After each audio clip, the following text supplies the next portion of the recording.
And thank you for joining our webinar regarding the new WOSB and EDWOSB certification requirement, as well as some of the revised 8A economic disadvantage criteria.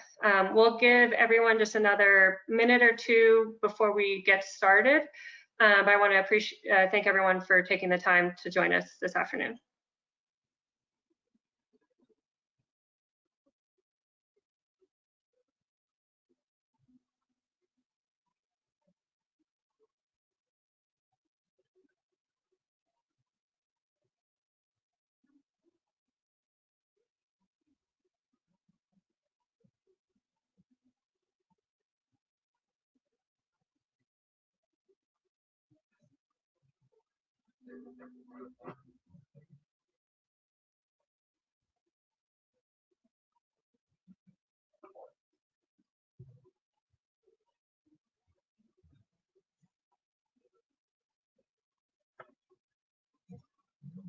Okay, welcome again, everyone. Thank you again for joining us, and we'll go ahead and get started.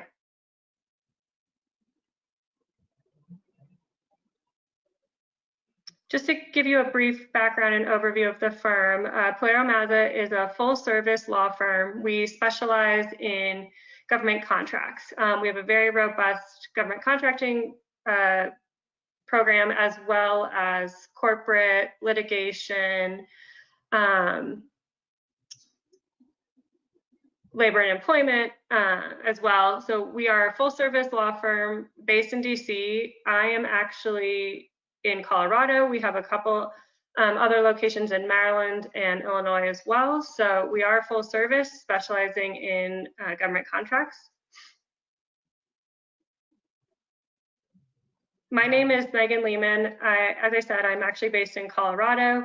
I work on a number of government contract matters, and I specialize in basically all things small business, including the 8A and WSB programs. I am joined today by my colleague, John Pomerantz. He's based in the DC area and is also part of the firm's government contracting group as well. Good afternoon.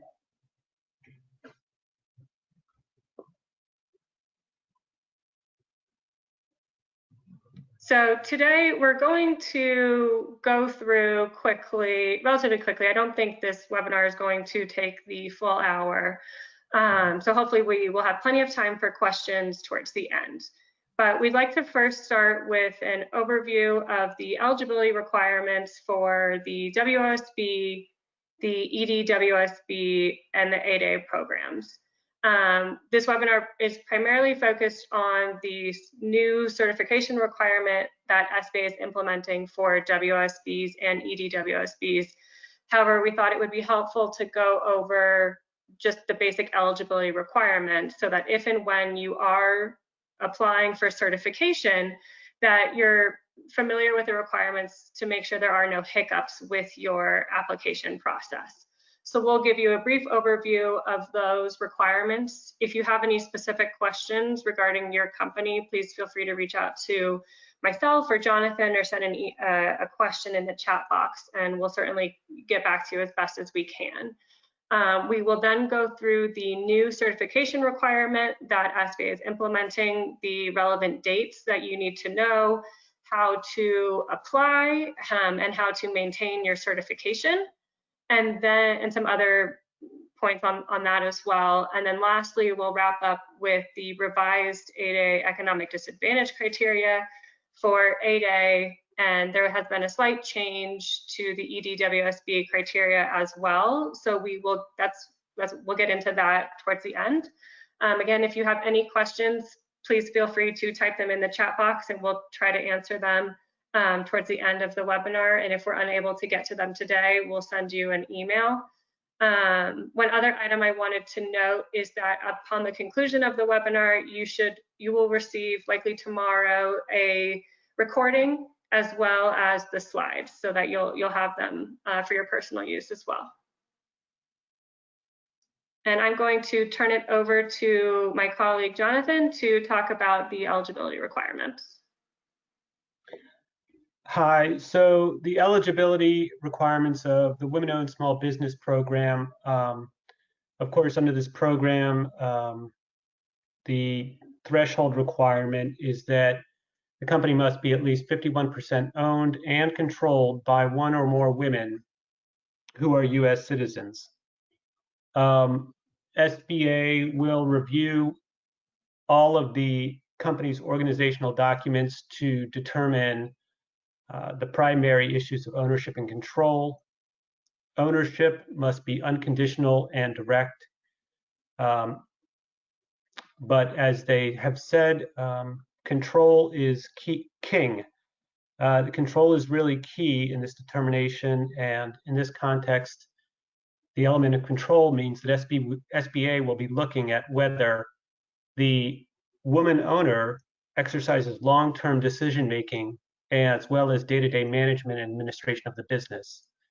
So they have specified in regulations and decisional law that what this means is that the owner must have the managerial experience of the extent and complexity needed to run the concern, must hold the highest officer position, and may have outside employment. This does not preclude outside employment only so long as it does not prevent the owner from devoting sufficient time and attention to the daily affairs of the concern.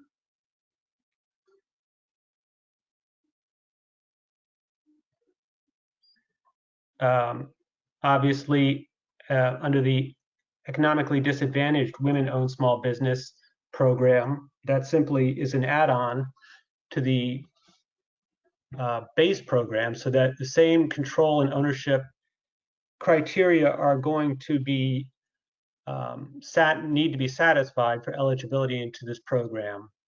And in addition to that threshold determination, SBA will also be applying the economically disadvantaged prong of the test to establish that the owner, that the company is 51% owned and controlled by one or more women who are economically disadvantaged.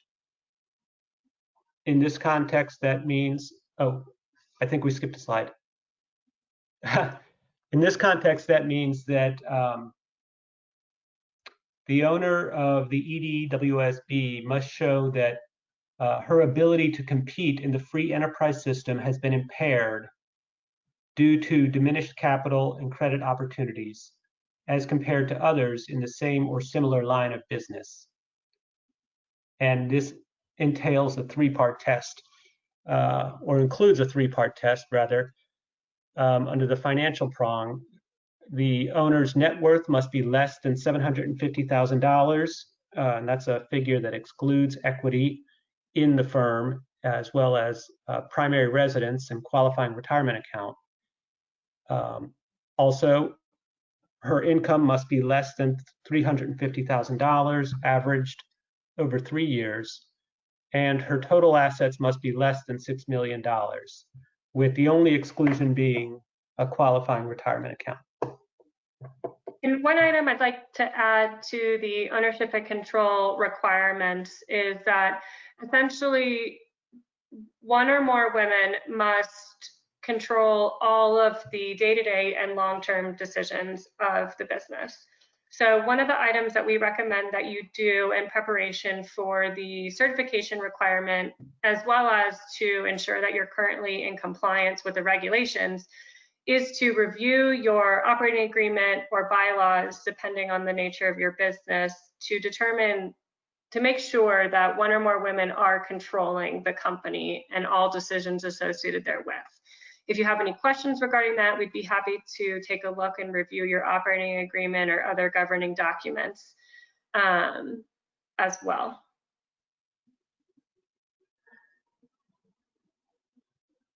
Thank you, Megan. Yes, and turning to the 8A program requirements, here they have similar ownership and control requirements. It's a bit of a pattern, but here the company like the other two programs, must be 51% owned and controlled by one or more socially or economically disadvantaged U.S. citizens. Here that breaks down to an ownership prong, which must be unconditional and direct, as well as control, as Megan just alluded to. It's going to, SBA is going to be looking to both day-to-day operations as well as long-term decision-making.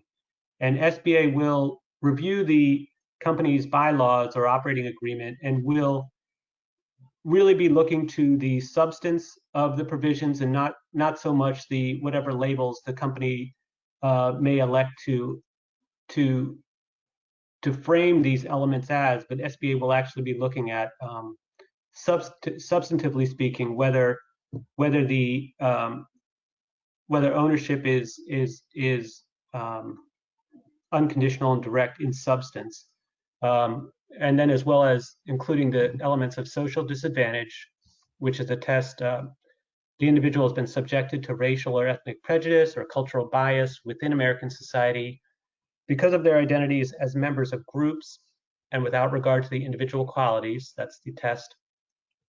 And economic disadvantage. This is a three-part qualification that examines, again, net worth, personal income, and total assets. And we'll get into the economic disadvantage for the 8A program a little bit later. These are just brief general over ownership and control requirements. One question that we did receive is whether an ESOP, an employee stock ownership plan, is okay in a WSB context. The regulations require that the ownership must be direct, and I'll read you directly what the regulation says. It says 51% ownership may not be through another business entity or a trust, including employee stock ownership plan, that is in turn owned and controlled by one or more women. The only exception to this is a living trust, where the woman it would be treated as a functional equivalent of ownership. If the trust is revocable, the woman is the grantor, the trustee, and the sole beneficiary of the trust. So generally speaking, it's difficult. You can't meet the direct ownership requirement with an ESOP. We can certainly take a look at your specific situations, but generally, no, the ownership must be held directly by the women or women.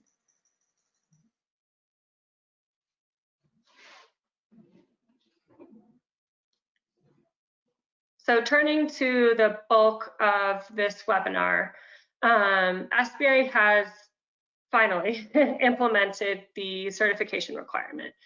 The 2015 National Defense Authorization Act directed SBA to end self-certification for WOSBs and economically disadvantaged women-owned small businesses. I'm sure, as you're all aware, currently it is a self-certification.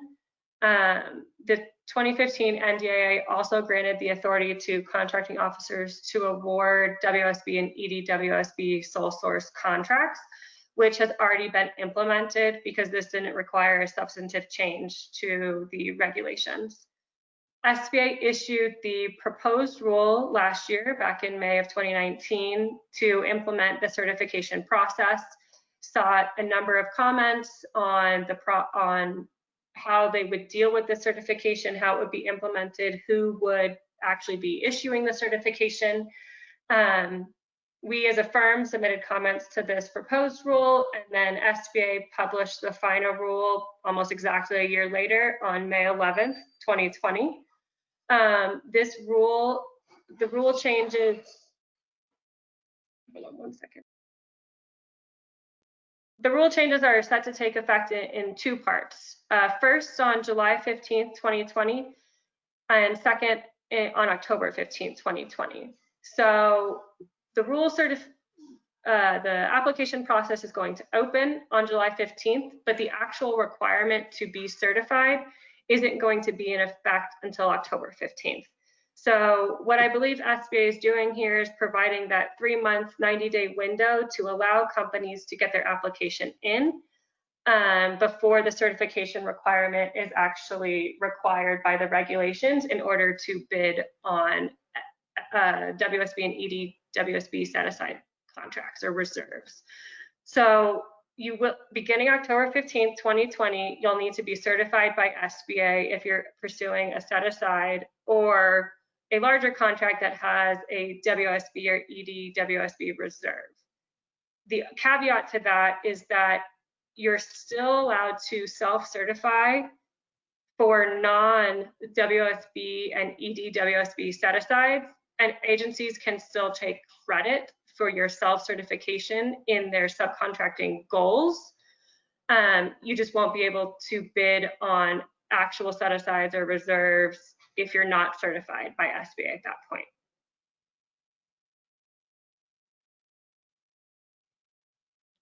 So for the application process itself, you will first need to, step one, make sure you have a SAM profile.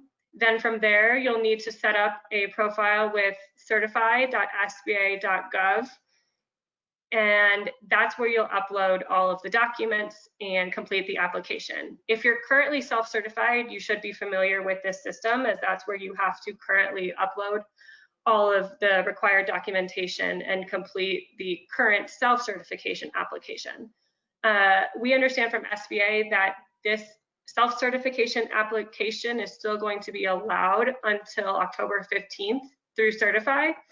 SBA is advising that all firms that are currently self-certified download their files because I believe a re-upload will be required.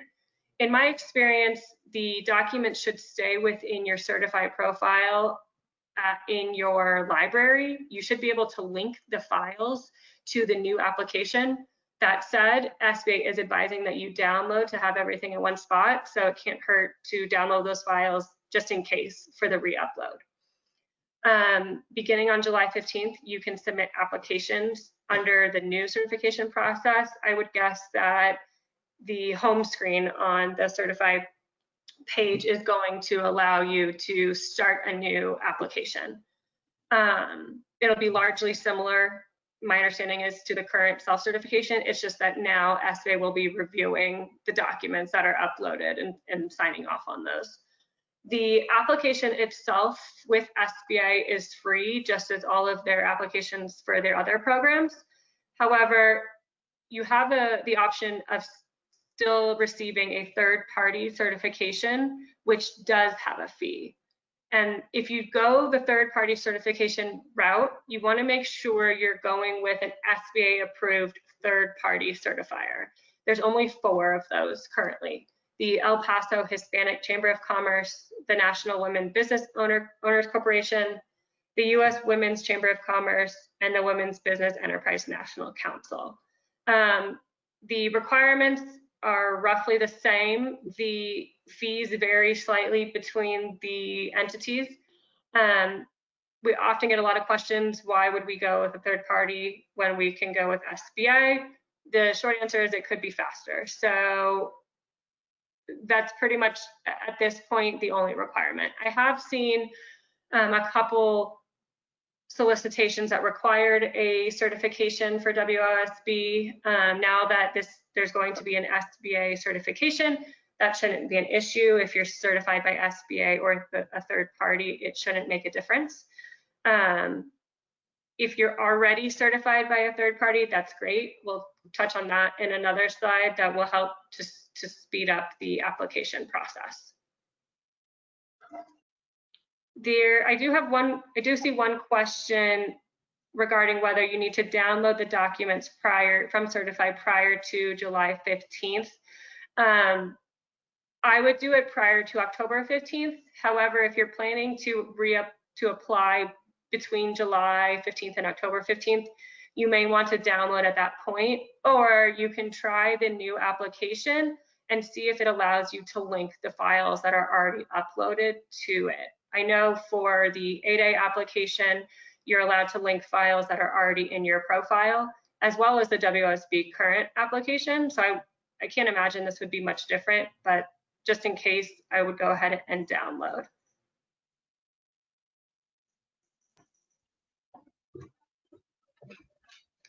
Sorry, before we move on to the next slide, I'm just looking through these questions to try to touch on the topics that we're talking about right now. One question is, are you grandfathered in if you're already self-certified in SAM? And the answer is no. Even if you're self-certified in SAM currently for self-certification, you still must be registered as a WOSB and certified. So it is a two-step self-certification process currently.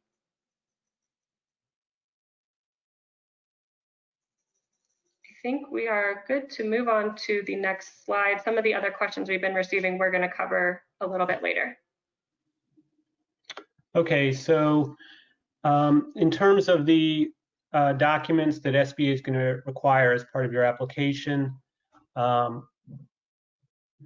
could include evidence of the third-party certification that Megan was just referring to, or another certification, 8A, Service Disabled Veteran-Owned Small Business, or Veteran-Owned Small Business. The Women-Owned Small Business documents will include, or could include, your active SAM registration, proof of U.S. citizenship, corporate documents, which will vary depending on the type of corporation you have, and your resume, which is currently optional but always recommended. In terms of the economically disadvantaged women-owned small business, that will be the same as the above, plus a set of documents that would show your economic disadvantage that could include IRS Form 4506T, tax transcript request, your 3 most recent personal income tax returns, including all W-2s, and as much detailed information regarding the value of your assets, including cash on hand, bank accounts, notes receivable, retirement accounts, stock, bonds, real estate, personal property, life insurance, and all of their assets, and including liabilities such as loans, mortgages, tax debt, any other kind of debt, and any other kind of liability, as well as your income, which would include salary, investment income, real estate income, and anything else that would qualify as income. And this information would be needed for each woman claiming economic disadvantage, as well as their spouse.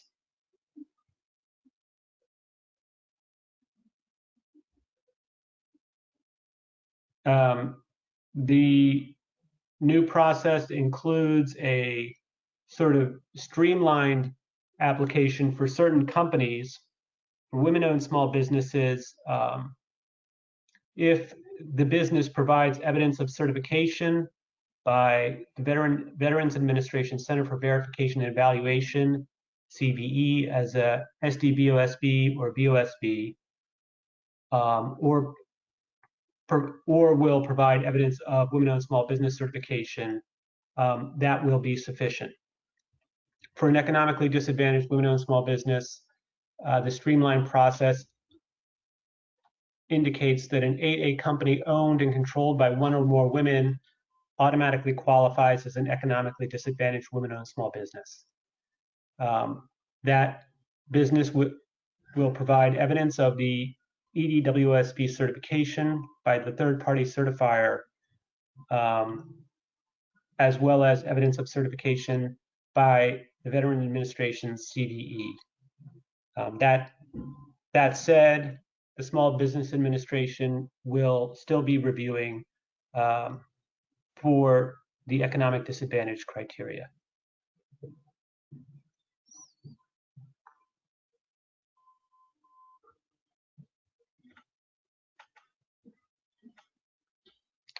In terms of the timeline, as Megan indicated, the application process will be open on July 15th, which is a month from now.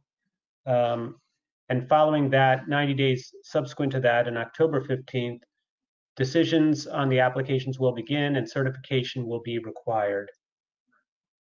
SBA's regulations contemplate that the agency will be making a determination within 90 days after receipt of a complete package or whenever practicable, which gives them some wiggle room. If you have submitted a complete application to SBA or a third-party certifier and have not received a negative determination, you will be able to bid on set-aside contracts beginning October 15th, as Megan said. And if selected as the apparent successful offeror, SBA's determination should be made within 15 days.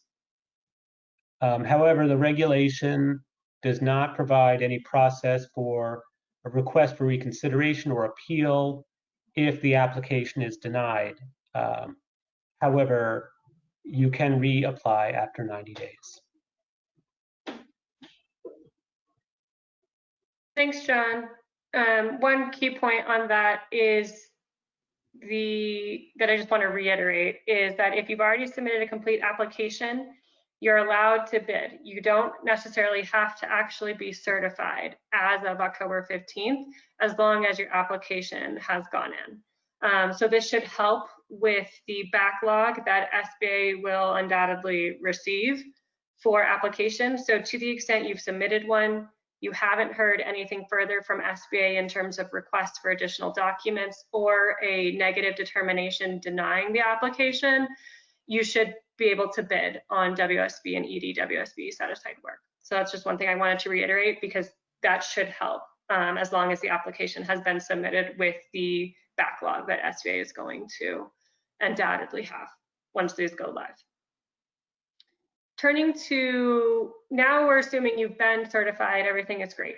We're turning to the recertification process. Similar to the HubZone and 8A, pretty much every other program, you have to recertify annually to SBA that you continue to meet all of the eligibility criteria for either WSB or EDWOSB as applicable.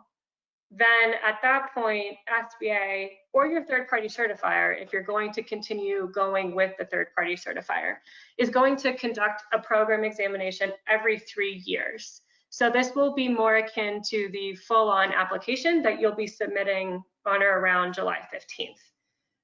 That'll be conducted every 3 years after the date of your last examination or the date of your initial certification, whichever is later.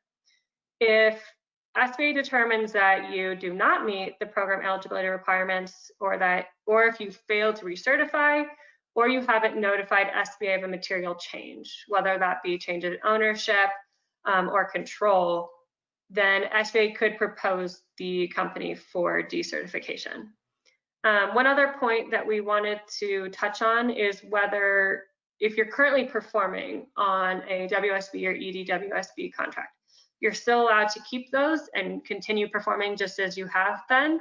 The slight caveat to that is that self-certified firms with active long-term contracts, so those 10-year plus GWAC, if you're at year 5 and you have to recertify your status, you would need to be certified by that 5-year mark, assuming it's after October 15th.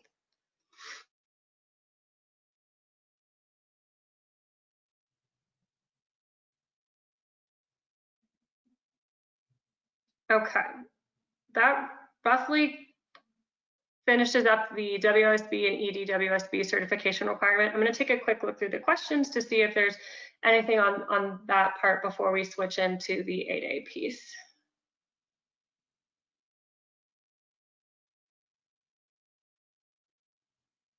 One question we received is if a firm is already certified as an 8A, will a firm need to go through the application process for EDWOSBs?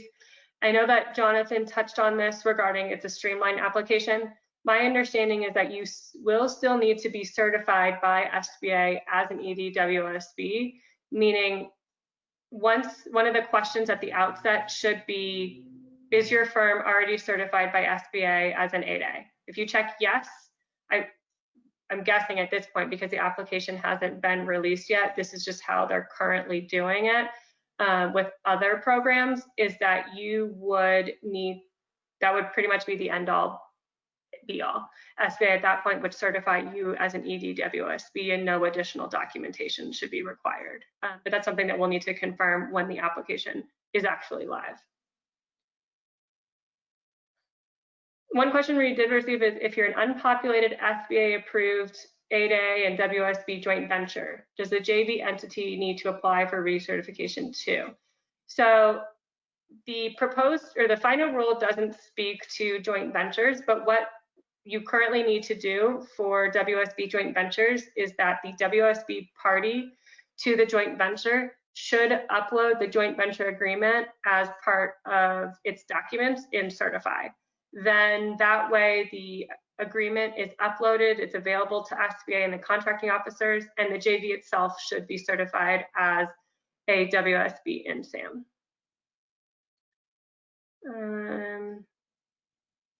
We did receive a question, what happens if you're in the process of bidding on a WSB set aside and the new certification isn't approved in time? That goes back to the point that I just reiterated. As long as the application is in, you should be okay to bid. If you're selected as the apparent successful offer, the contracting officer will let SBA know, and then SBA has 15 days from that date to issue a decision. If SBA doesn't issue a decision within that time frame, the regulations contemplate that the CO has to move on to the next. One question is regarding subcontractors and whether that's a self-certification. So a prime contractor is allowed to accept the certification of a subcontractor. You don't have to do anything to confirm their certification. That said, if a subcontractor is also bidding on WSB or EDWSB on their own, I mean, they of course should be certified, but as a prime, you're allowed to accept their self-designation. Regarding SAM, is it correct that after October 15th, the boxes in SAM for self-certification will go away? So in the final rule, SBA touched on this. It explained that they don't oversee SAM, GSA does. So SBA is going to work with GSA to get that information updated to reflect the WSB certification. It's not clear to me at this point whether it's going to be similar to the 8A status that SBA needs to tell GSA and then they'll need to go in and update it. I would guess it's going to be similar to that process, but I just don't know at this point.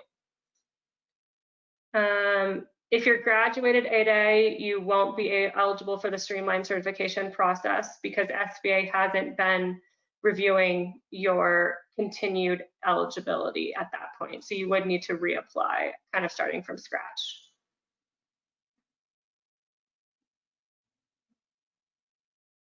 Will state certification as a woman-owned small business assist with certification? No, SBA only recognizes the 4 third-party certifications for WSB certification at this time.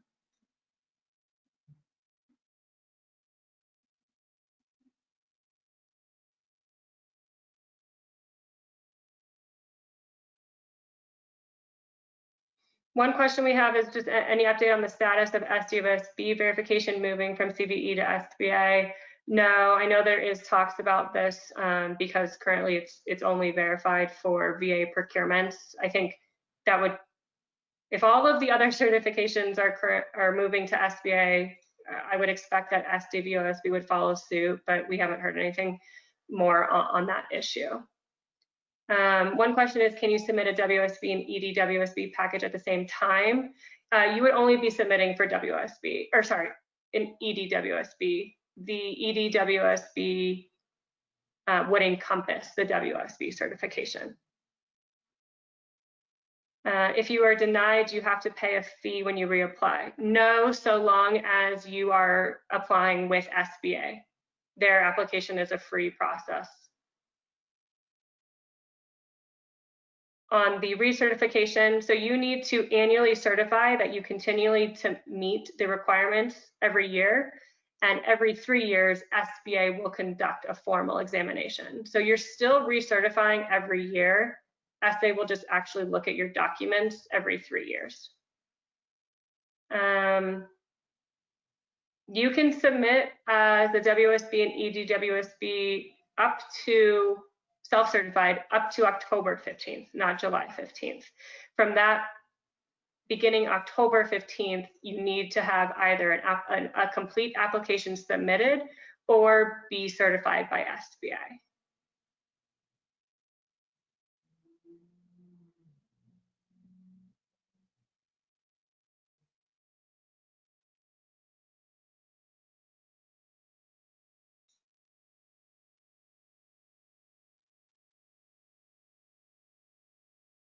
think that's all of the questions on this. Oh, let's see, SBA recognizing CVE verification as veteran-owned, who are also women-owned.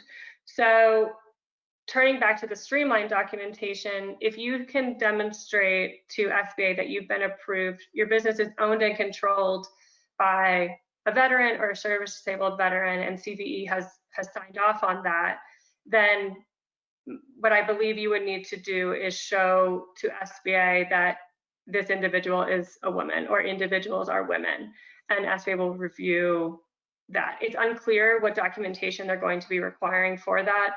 You do have to provide a copy of your US certification or US citizenship, whether that be your passport or something along those lines.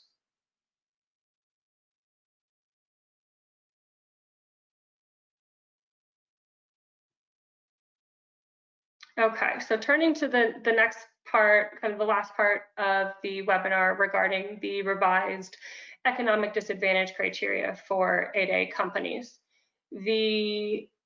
Currently, the economic disadvantage criteria is not consistent between initial eligibility for 8A companies and then EDWOSB and 8A continued eligibility. You may be aware that there are different requirements for initial versus continued eligibility for 8A companies, meaning the thresholds are a little bit lower for initial eligibility and they're increased if and when you're admitted to the program.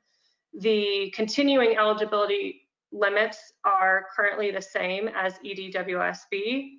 Now SBA has revised, this will be effective July 15th, to be consistent across the board.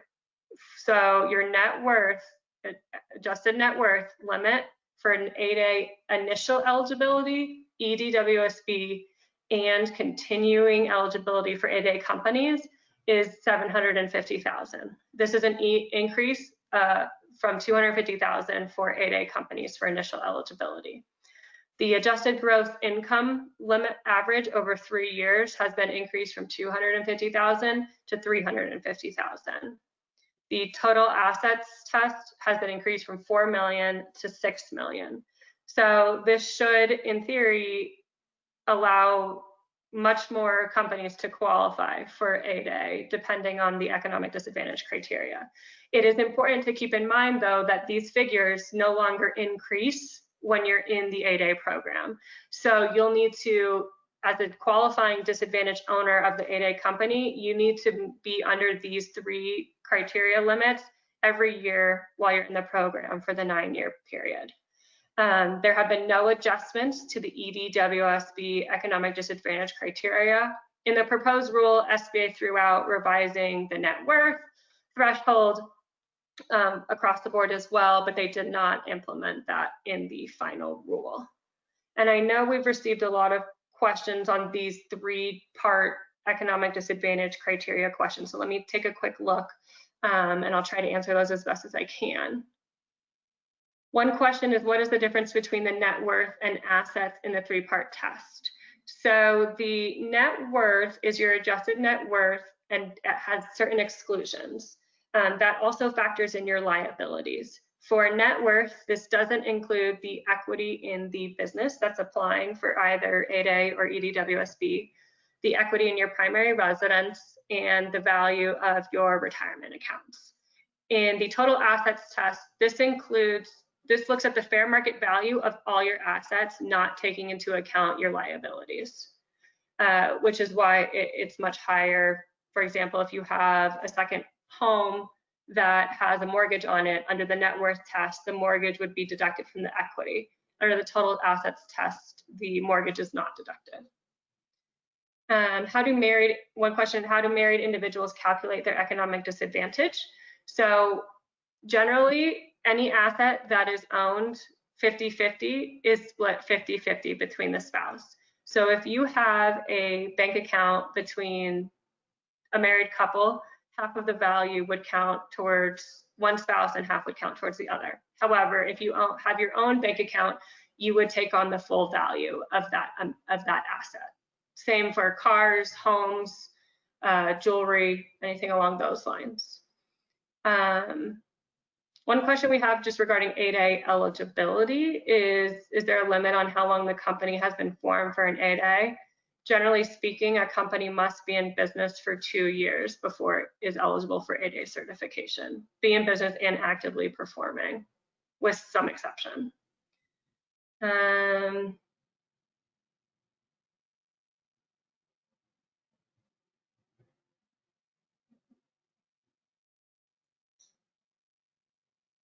Okay, turning to the last part of the webinar that we're going to touch on is regarding SBA's revised treatment of retirement accounts. This has been a challenge for some companies, particularly that are owned by individuals that have reached retirement age. Currently, SBA's regulations state that the value of a retirement account will only be excluded if it's a qualified account. It doesn't speak specifically to an individual's age. However, SBA has interpreted this to mean that if you're under retirement age, you only have access to the funds in your retirement account if, and there'll be a penalty to it if you pay a tax penalty. So the regulations say if it's a qualifying retirement account with a penalty, then they will exclude that amount from your net worth and total assets. However, if you have reached retirement age, SBA includes the full value of that because you have access to it without an additional tax penalty. Now, SBA has made a big shift to that interpretation and is clarifying that funds invested in an individual retirement account or other official retirement account will not be considered at all in determining an individual's net worth. So this is a big shift and is going to provide a blanket exclusion regardless of an individual's age. It should also apply for the total assets test, meaning the value of the retirement account will not be included, but it's not specifically addressed in the final rule. SBA has stated that this policy is in accordance with their value of incentivizing rather than punishing saving for retirement, and that this will help to increase the number of 8A and EDWOSB companies. So this is a pretty big change depending on an individual's age, and it's important to take into consideration in determining whether you qualify for 8A or EDWOSB. And again, this change will be effective July 15th. That was everything that we had. I'm going to take a quick look through the questions again to see if there's anything else that we can answer at this time. If you come up with any other questions, please feel free to email myself or our marketing team. It's just marketing@PilieroMazza.com, and we will get back to you. Let me take a quick look and see if there's anything else we can answer.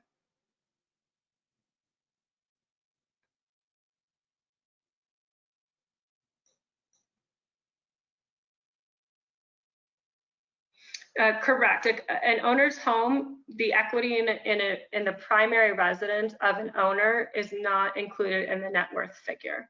That's correct. It would be included in the total assets, however.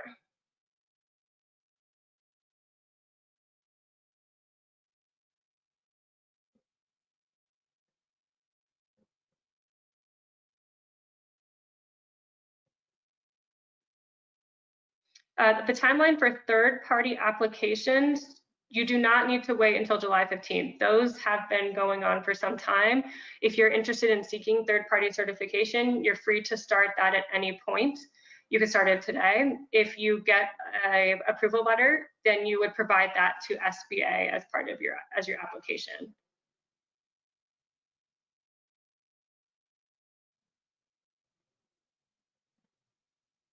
On the AGI requirement for if income is passed through to a personal tax return, we get this question a lot.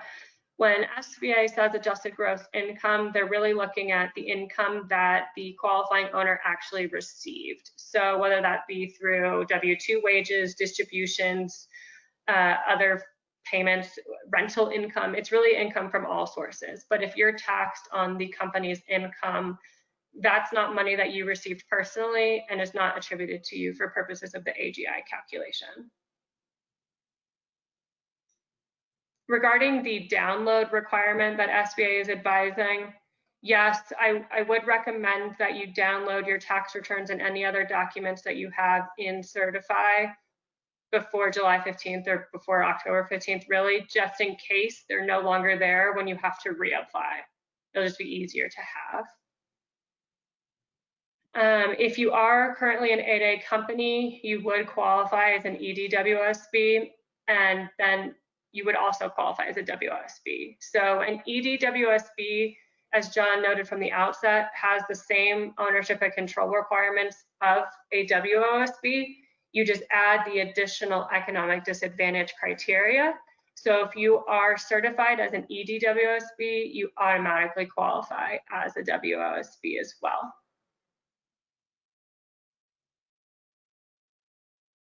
The AGI 350,000 threshold is calculated as an average of the last 3 years. So if you were to apply for certification in 2020, you would need to submit income information to SBA for 2019, 2018, and 2017. This would include your tax returns, W-2s, 1099s, any other information, so SBA can calculate the average income. And again, it's an average over 3 years. It's not a total amount.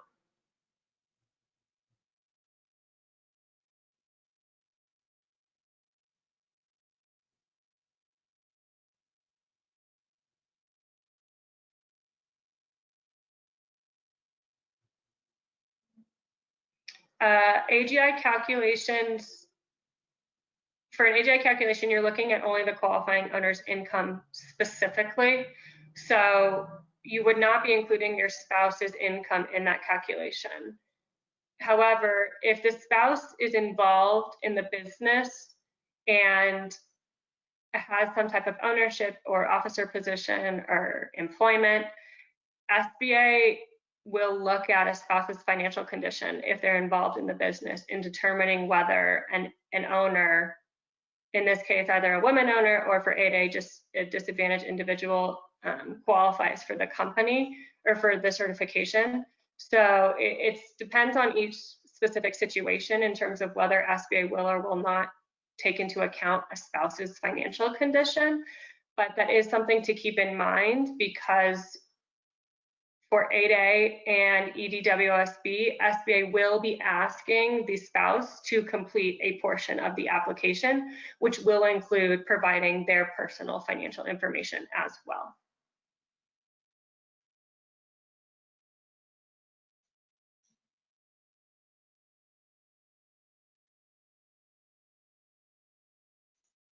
I think that's everything at the moment. If I didn't get to your question, I will go back through the list and see if we can address it in an email to you. And if not, please feel free to reach out to myself or Jonathan or the marketing team, and someone will get back to you. We really appreciate your time today. We hope everyone is doing well and staying safe in this trying time. Thank you again.